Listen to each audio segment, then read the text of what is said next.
कृष्ण। ओम पितृ देवताभ्य नमः।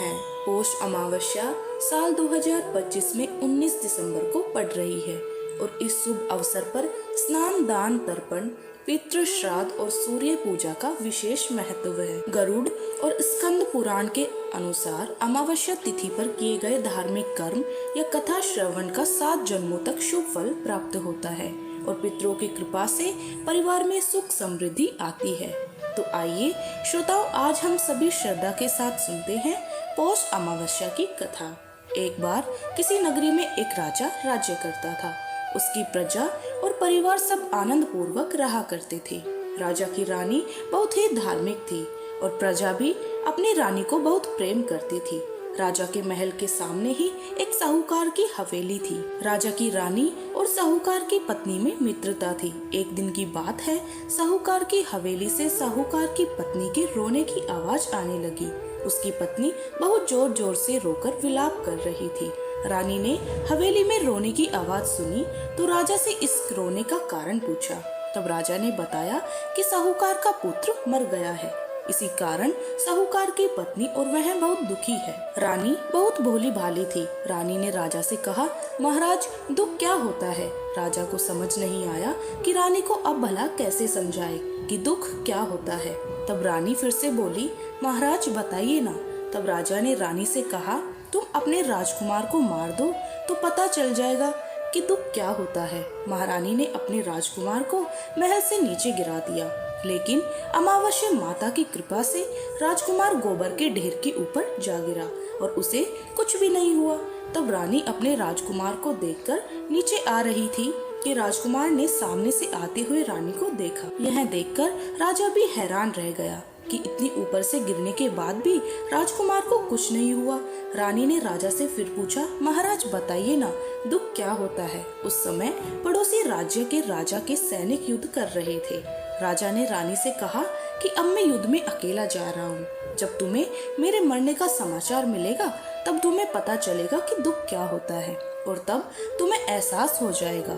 कहकर राजा ने युद्ध के लिए प्रस्थान किया, लेकिन भगवान और अमावस्या माता की कृपा से वह राजा युद्ध जीतकर सही सलामत घर आ गया। अब भी रानी को नहीं पता कि दुख क्या होता है। अब तो राजा को भी आश्चर्य होने लगा। उसी समय महारानी महाराज के पास आई और वही प्रश्न फिर से दोहराने लगी कि महाराज आप मुझे दुख के बारे में कैसे एहसास कराएंगे? आप मुझे कैसे बताएंगे कि क्या होता है दुख? तब राजा ने सोचा कि रानी को कैसे एहसास दिलाया जाए। तब कुछ देर बाद सोचने के बाद राजा ने रानी को बुलाकर कहा कि महारानी, अब हम गंगा जी की यात्रा करने जा रहे हैं। वहाँ मैं गंगा जी की धारा में कूद जाऊंगा, तब तुम्हें पता चल जाएगा कि दुख क्या होता है। अब रानी ने गंगा यात्रा की तैयारियां प्रारंभ कर दी और आवश्यक सामान और रास्ते में भोजन की सभी सामग्री का प्रबंध कर अब रानी ने गंगा यात्रा की तैयारियां प्रारंभ कर दी और आवश्यक सामान और रास्ते में भोजन की सभी सामग्री का प्रबंध कर यात्रा के लिए प्रस्थान किया। इधर कैलाश पर्वत पर भगवान शिव ने देवी पार्वती से कहा, देवी आज मैं तुम्हें कलयुग में सुखी आत्मा के दर्शन कराऊंगा। अब तुम्हें जैसा कहता हूँ वैसा करो। तब भगवान शिव ने बकरे का और देवी पार्वती ने बकरी का रूप धारण कर लिया और एक बावड़ी के पास में घास चरने लगे। इतने में ही राजा और रानी की सवारी वहां आई। रानी ने सुंदर छाया और बावड़ी को देखा तो राजा से कहा कि हम यहीं पर थोड़ी देर विश्राम और जलपान करने के बाद आगे बढ़ेंगे। अब राजा और रानी ने वहां पर जलपान किया। उसके बाद राजा पानी लेने के लिए बावड़ी में गया। उस समय बकरी का रूप धारण किए हुए देवी पार्वती ने वहां बकरे का रूप धारण किए भगवान शिव से पूछा, प्रभु इस रानी ने दुख देखना है, मगर क्या कारण है कि इसे दुख नहीं मिलता? रानी ने बकरा और बकरी को मनुष्य की भाषा में बोलते देखा। उसने यह सुन लिया कि भगवान शिव माता पार्वती से कह रहे थे कि यह रानी अमावस्या का व्रत करती है, इसीलिए इसे जीवन में कोई दुख नहीं भोगना पड़ेगा और यह अपने व्रतों के प्रभाव से ही इस जन्म में रानी बनी और सुख का आनंद ले रही है। देवी, यह राजा गंगा में भी नहीं मरेगा। रानी ने उसकी यह बातें सुन ली। तभी राजा पानी लेकर वापस आया तो रानी ने राजा को वह सारी घटना सुनाई। इसके बाद तीर्थ यात्रा पूरी करके वे दोनों अपनी नगरी को वापस आ गए।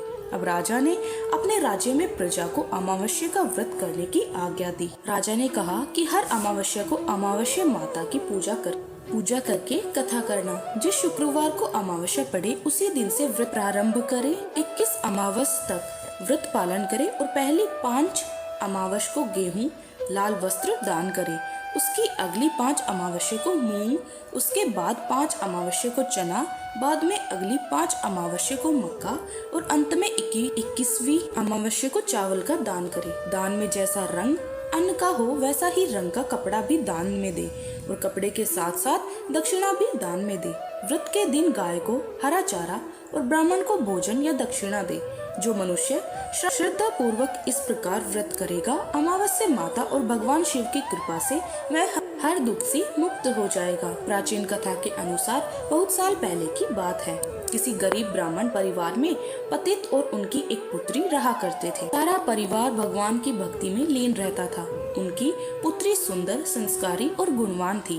वह उसके लिए वर की तलाश कर रहे थे, किंतु निर्धन होने के कारण उसके विवाह में बाधाएं आ रही थी। भगवान की दया से एक दिन उनके घर में एक बहुत बड़े महात्मा आए। उस कन्या ने उनकी खूब सेवा की। कन्या की सेवा भावना से प्रसन्न होकर महात्मा ने उसे आशीर्वाद दिया। तब उस लड़की के पिता ने कहा कि महात्मा जी, हम बहुत समय से अपनी पुत्री के विवाह के लिए व्रत की तलाश कर रहे हैं, मगर हमारी निर्धनता के कारण हर बार बात बनते बनते रह जाती है। कृपया बताइए हमारी पुत्री के हाथ पीले कब होंगे। महात्मा जी ने उस लड़की का हाथ देखा तो बोले, इस लड़की के हाथ में तो विवाह की रेखा ही नहीं है। यह बात सुनते ही ब्राह्मण तो बड़े उदास हो गए और फिर बोले, क्षमा करना महात्मा जी, मैं अपने कहने का अर्थ नहीं समझ पाया। महात्मा जी ने फिर कहा कि तुम्हारी पुत्री के भाग्य में विवाह सुख ही नहीं लिखा। महात्मा जी के मुख से ऐसे वचन सुनकर वह ब्राह्मण दंपति रोते रोते महात्मा जी के चरणों में गिर गए और उनसे इस समस्या का समाधान बताने के लिए विनती करने लगे। तब महात्मा जी ने उन्हें अपने चरणों से उठाया और बोले कि पास ही के गांव में एक सोना नाम की धोबन जाति की पतिव्रता महिला अपने पति, बेटे और बहू के साथ रहती है। वह एक महान पतिव्रता स्त्री है। यदि आपकी पुत्री उसे अपनी सेवा से प्रसन्न कर ले और आशीर्वाद स्वरूप उसकी मांग का सिंदूर उससे ले ले, तभी इस लड़की का विवाह संभव है। ऐसा करने से इसे अमोघ सुहाग भाग की प्राप्ति भी होगी। अमर ध्यान रहे, वह पतिव्रता महिला कहीं भी आती जाती नहीं है। महात्मा जी ब्राह्मण दंपति के घर से विदा हो गए। अब भोर होते ही ब्राह्मणी ने अपनी पुत्री को सोना धोबिन की सेवा करने के लिए भेज दिया। लड़की पूरे दिल से सोना धोबिन के घर की साफ सफाई और बाकी घर के काम भी उठने से पहले ही करके अपने घर वापस लौट आती थी। यह क्रम बहुत दिन तक ऐसे ही चलता रहा। एक दिन सोना धोबन अपनी बहू को शाबाशी देते हुए बोली कि बहू, तुम तो ब्रह्म मुहूर्त में ही उठकर सारा घर का कामकाज कर लेती हो और मुझे पता तक नहीं चलता। बहू बोली, माताजी, मैं तो सुबह देर से उठती हूँ, मुझे लगा घर के यह सारे काम आजकल आप किया करती हैं। जानकर सोना धोबिन को बड़ी हैरानी हुई। उसने सोचा कि आखिरकार उनके घर का यह सारा काम कौन करके चला जाता है। इस बात का मुझे पता लगाना चाहिए। तब अगले दिन भोर होते ही सास बहू उठकर घर के एक कोने में छिपकर निगरानी करने लगे कि कौन है जो ब्रह्म मुहूर्त में ही घर का सारा काम करके चला जाता है। उधर अपने निर्धारित समय पर ब्राह्मण की पुत्री आई और मुख से भजन करते करते घर का सारा काम दिल से करने लगी। अपना काम पूरा होने पर जब वह वहां से जाने लगी तो सोना धोबन ने उसे पकड़ लिया और उसके सामने आकर उससे पूछा कि तुम कौन हो बेटी, और इस तरह छुपकर मेरे घर का काम क्यों करती हो। ब्राह्मण की पुत्री ने उन्हें महात्मा के द्वारा कही हुई सारी बात बता दी। सोना धोबन पतिव्रता होने के साथ साथ बहुत उदार दिल की भी थी। वह उस लड़की की सहायता के लिए तैयार हो गई। उस दिन अमावस्या थी और वह लड़की के साथ बिना अन्न जल ग्रहण किए उपवास रखकर उसके घर की ओर चल पड़ी। उसने सोचा रास्ते में कहीं पीपल का पेड़ मिलेगा तो उसे भवरी देकर और उसकी परिक्रमा करके ही जल ग्रहण करेगी। लड़की के घर पहुंचकर सोना धोबन ने जैसे ही अपनी मांग से सिंदूर उस कन्या की मांग में लगाया तो सोना धोबन के पति के प्राण पखेरु उड़ गए। सोना धोबन को ज्ञात हो गया कि अब उसके पति इस दुनिया में नहीं रहे। वह ब्राह्मण परिवार से विदा लेकर चल पड़ी। रास्ते में पीपल का पेड़ देखकर उसने ईंट के टुकड़े से 108 बार भवरी देकर 108 बार पीपल के पेड़ की परिक्रमा की। उसके बाद जल ग्रहण किया। तभी उसके पति के मृतदेह में प्राण लौट आए। इस प्रकार अमावस्या के दिन पीपल के पेड़ की पूजा करने से, इस कथा को सुनने से सुहागन महिलाएं का सुहाग अटल रहता है। सुहागन महिलाओं को सभी प्रकार के मनोरथों की प्राप्ति होती है। जिनका विवाह नहीं हो रहा हो उन्हें मनवांछित वर की भी प्राप्ति होती है। सभी अभीष्ट मनोरथों की पूर्ति होने के साथ साथ ऐसे भक्तों के घर में धन, अन्न, सुख समृद्धि के भंडार भी भरे रहते हैं। अमावस्या के दिन विवाह संबंधी परेशानियों के निवारण के लिए किसी धोबी परिवार को कुछ भेंट, दक्षिणा इत्यादि देने का भी विधान है। यह थी अमावस्या की व्रत कथा। पुराने समय की बात है, एक छोटे से गांव में एक श्रद्धालु व्यक्ति हरिहर अपनी पत्नी सुमति और 2 बच्चों के साथ रहता था। हरिहर निर्धन था, परंतु उसके हृदय में भक्ति और अपने पितरों के प्रति अटूट श्रद्धा थी। वह हर वर्ष श्राद्ध पक्ष में अपने पितरों की तृप्ति के लिए विधि पूर्वक तर्पण और हवन करता था, लेकिन उसके जीवन में अभाव था। न पर्याप्त धन था, न परिवार में कोई सुख शांति। एक रात हरिहर को स्वप्न आया। उसने देखा कि उसके पितृ एक उज्जवल प्रकाश के रूप में उसके सामने प्रकट हुए। उनमें से सबसे बड़े पितामह ने कहा, हरिहर, तुम्हारी भक्ति हमें प्रसन्न करती है, परंतु तुम्हारी श्रद्धा अधूरी है। जब तक तुम पूरे विधि विधान से पितृ कर्म नहीं करोगे, तुम्हारी कठिनाइयाँ समाप्त नहीं होगी। हरिहर ने हाथ जोड़कर पूछा, हे पितृदेव, कृपया मुझे सही मार्ग दिखलाइए। मैं आपके आशीर्वाद से अपने परिवार का कल्याण चाहता हूँ। तब पितामह ने कहा, तुम्हें गया जी की यात्रा करनी होगी और वहाँ पिंडदान करना होगा, वही तुम्हारी साधना पूर्ण होगी। इसके अलावा हर अमावस्या के दिन अपने घर के मुख्य द्वार पर दक्षिण दिशा की तरफ मुंह करके हमारा स्मरण करके तुम्हें दीप जलाना होगा। ऐसा कहकर पितृ अर्धंध्य हो गए। अगली सुबह हरिहर ने अपने सपने के बारे में अपनी पत्नी सुमति को बताया। निर्धनता होने के बावजूद भी दोनों ने गया जी के जाने का निश्चय किया। रास्ता लंबा और कठिन था, खाने के लिए भोजन नहीं था, ठहरने का कोई ठिकाना नहीं। एक दिन यात्रा के दौरान उन्हें एक वृद्ध साधु मिले। साधु ने हरिहर से पूछा, वत्स, इस कठिन यात्रा पर क्यों निकले हो? तब हरिहर ने उन्हें अपना स्वप्न बताया। साधु ने मुस्कुराकर कहा, तुम्हारी श्रद्धा महान है, भगवान और पितृ तुम्हारे साथ हैं।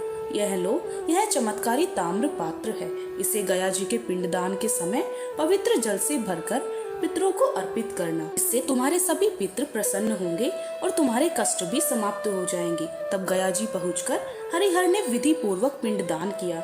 जैसे ही उसने ताम्र पात्र से जल अर्पित किया, एक दिव्य प्रकाश प्रकट हुआ। पितृ देवता फिर से प्रकट हुए और उन्होंने कहा, हरिहर, तुम्हारी श्रद्धा ने हमें तृप्त कर दिया है। अब तुम्हारे जीवन से दरिद्रता, रोग और अशांति दूर हो जाएगी। तुम्हारा परिवार समृद्ध और तुम्हारे वंशज भी हमेशा सुखी रहेंगे। पितरों ने आशीर्वाद दिया और अंतर्ध्याय हो गए। हरिहर जब गांव लौटा तो उसके जीवन में बहुत बड़ा बदलाव आ चुका था। अब उसे खेती में नुकसान नहीं होता, बल्कि उसके खेतों में अब फसलें लहलाने लगी थी। व्यापार में लाभ होने लगा था और उसके परिवार में सुख शांति छा गई थी। गांव वालों ने यह चमत्कार देखा तो देखकर दंग रह गए। तब हरिहर ने सभी को पितरों की महिमा और श्राद्ध कर्म का महत्व समझाया। इस कहानी से शिक्षा मिलती है कि पितरों की सेवा और तर्पण से जीवन के सभी संकट समाप्त हो जाते हैं। पितृ पक्ष का हर कर्म केवल एक परंपरा नहीं, बल्कि हमारे पूर्वजों के प्रति कृतज्ञता प्रकट करने का एक पवित्र साधन है। यह थी पितरों की कथा। पितृ देवता की जय।